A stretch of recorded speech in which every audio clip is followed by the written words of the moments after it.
disangka-sangka. Ini dia momen-momen orang selamat dari bencana. Beberapa orang memiliki keberuntungan yang luar biasa hingga bisa selamat dari bencana mematikan. Entah bagaimana caranya, dengan kuasa Tuhan, orang-orang tersebut bisa lolos dari maut yang jelas-jelas ada di depan mata. Berikut adalah beberapa momen orang lolos dari bencana yang di luar nalar. Hanya Tuhan yang tahu bagaimana kejadian sebenarnya. Nyangkut di tower.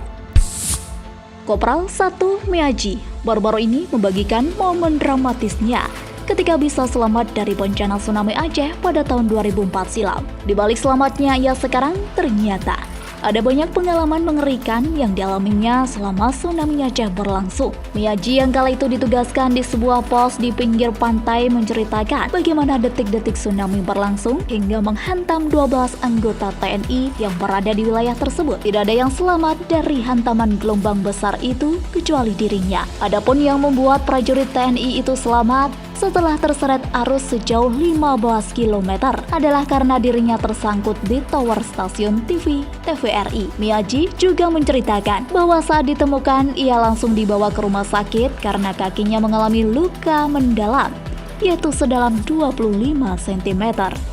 Selamat saat sedang mengaji.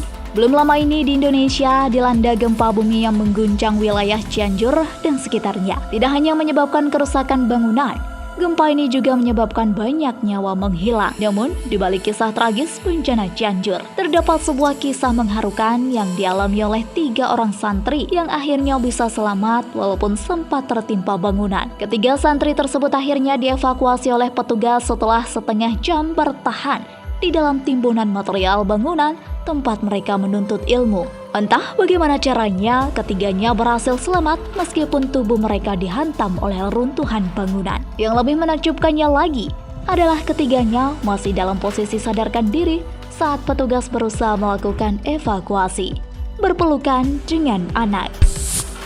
Bencana tsunami di Banten pada beberapa tahun silam nampaknya masih menyimpan luka mendalam bagi para korbannya, tidak terkecuali Ade Jigo. Personil band Seventeen itu bahkan bisa masih mengingat dengan detail bagaimana peristiwa itu terjadi hingga dirinya dan sang buah hati bisa selamat. Walaupun gelombang besar itu telah merenggut nyawa istri dan beberapa orang teman bandnya, tapi ia tetap bersyukur karena ia masih diberi kesempatan untuk hidup. Ade tidak menceritakan secara detail bagaimana dirinya bisa selamat, namun ia menceritakan bagaimana ia selalu merangkul sang anak meskipun sedang digulung-gulung oleh ombak. Ia juga mengaku bahwa beberapa kali anaknya yang kala itu berusia 2,5 tahun hampir terlepas karena arus yang begitu kuat. Ketika dirinya sudah berserah dan hanya bisa menggabungkan kalimat-kalimat Tuhan di dalam hati, akhirnya ia dan sang anak bisa selamat.